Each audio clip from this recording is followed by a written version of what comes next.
the song Get Better. Wow. When I was listening to that song, and I really kind of heard the heart of you on Get Better. Talk a little bit about Get Better. Okay. That was a situation that I really experienced. Yeah, it sounded like it. And, you know, like I said, in every song, I'm basically telling on myself. Okay. Because sometimes you don't feel the presence, and you know how we go into these, you know, mystical places. And yeah, you know, and sometimes when you deal with the cares of life, it's hard for you to look up and say, Lord, I trust you. Right. I know that it goes against everything. It goes against everything that we're taught.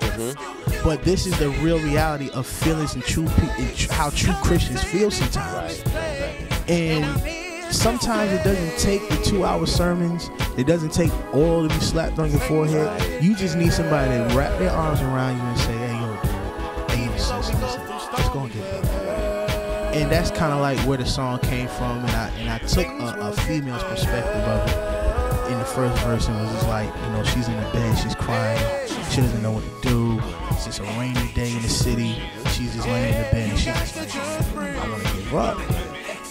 But in the hook is just like, things will get better, even though we go through stormy weather, it will get better. So you just gotta breathe. Sometimes you just gotta take a couple steps back from your situation. Digress, go in your closet, pray, get all that you need, and then just go back and go harder.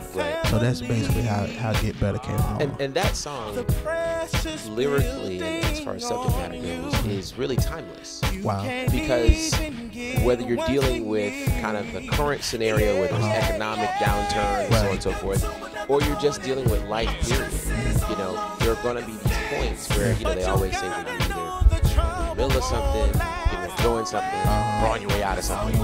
And at some point there's going to be something that you always struggle with. Right. So I think that song was huge for, you know, something that's timeless, and for something that people can really relate to at any point in time. Right. You know, if I'm looking for a great jam, okay, but then that song comes on. You know what I mean? Makes you think. It does. Makes you think. It does. It does. And so let's talk a little bit about just kind of what I like to call reality music or life music, because I think that's what a lot of this is life music. What is your perspective on providing life music?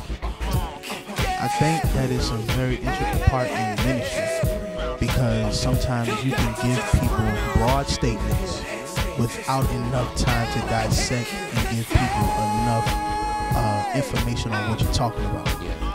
So we can make certain statements that are biblical, but to the man or the woman that's on the outside, they may not understand those biblical truths that we've come to know as having a relationship with Christ. So we make general statements. We make general stance on issues, situations, circumstances, and we give them the medicine. What is the medicine? The medicine is Jesus Christ. Showing them that he can help you through any situation that you're going through. And let you also know that Christians go through the same thing.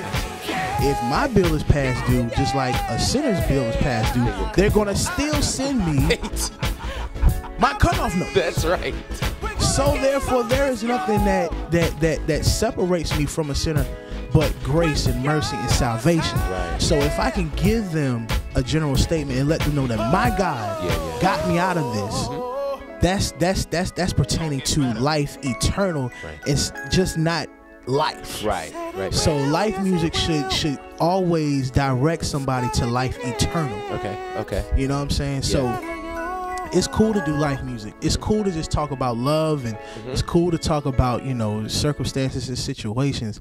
But even in that, it should always point the people that don't know him to life eternal, which is in Jesus Christ. Right. So that's my take on life music. That's good stuff. You've got NR on this project, who happens to be really one of the most incredible lyricists, spoken word artists ever. And I know some might say, who is this guy? Well, listen to the album. Listen.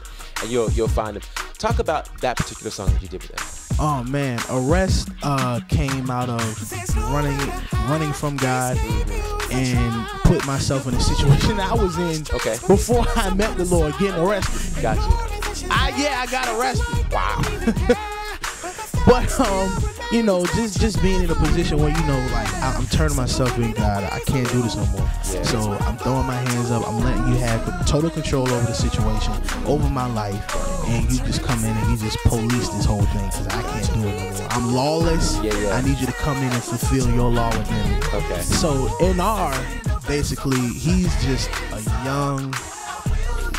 Oh man, this dude is a Jew. Yeah. Believe me, NR, dude. I told you was something special, man. And this young guy came in and he blessed the joint, and he's so metaphorical with it. His metaphors he puts together. I don't know how he does it, and I had to listen to it like 2 or 3 times just to understand what he said. And once you get it, you're like, right. This dude is a beast. Yeah. Every time I've ever heard him, I just kind of was like, yeah. Are you serious? Jaw dropping. Absolutely. Just candid, just really to the point, and he really set it off for the album, man. He really set it off for this record. I appreciate him, Kingdom Builders, all y'all. And it's NR, man. NR and CMO, man. Yeah. It's a dream come true. That's good stuff. Yes, sir. Tell me a little bit about how your personal life shapes your professional life. Oh, wow. I'll be honest with you, Gerard. Sometimes I feel like don't nobody even know. Okay. And don't nobody really care. Wow.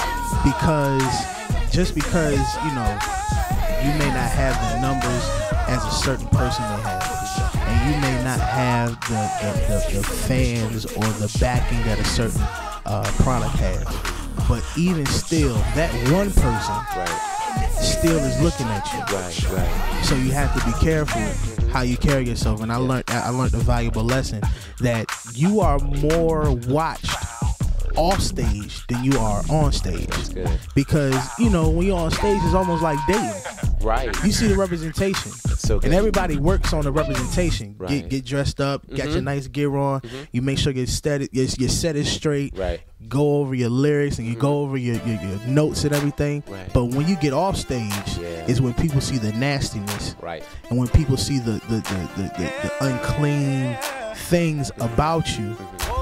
So you gotta make sure that even in your state where you're not on stage, you still deal with integrity, you still deal with character, you still deal with compassion and love and tenderness and all the fruit, you know, the fruit. And just really show people that, you know what, that may be somebody that you see on stage, but this is who I am off stage. And it still is equal to who we serve and who we relate ourselves to. Yeah. How important do you think it is for people to see a direct correlation between the on-stage CMO and off-stage CMO, or any artist? Because consistency is the only thing that will matter. Because people, and it's unfortunate, it's our own people that look for us to slip. And they're gonna look at you and see the excellence that God has placed on you on stage. They're gonna look at you and see how you hit your riffs real nice and real crisp. And they're looking to see that little spot that they can point their finger and be like, hey, I knew you weren't all that squeaky clean. I knew you weren't all that safe. Because you look at that you got on you. Me, on the other hand, I'll tell you. You see this spot right here? This is who I am. And God is yet still putting that stuff. He's working on getting the spot off you. So that's the type of person I am. I don't mind people knowing that I'm a mess up, because it's only by grace that I'm able to do what I do. So I'm human. I still mess up. I still have flaws, but it's grace and mercy that has me at this point. So if you see me, just pray for me. You know what I'm saying? Don't judge me. Don't look down at me. Don't say this. Don't huddle up with your friends. If you're gonna huddle up with your friends, make sure that you mention my name in your prayer. You know what I'm saying? That's where I'm at with it.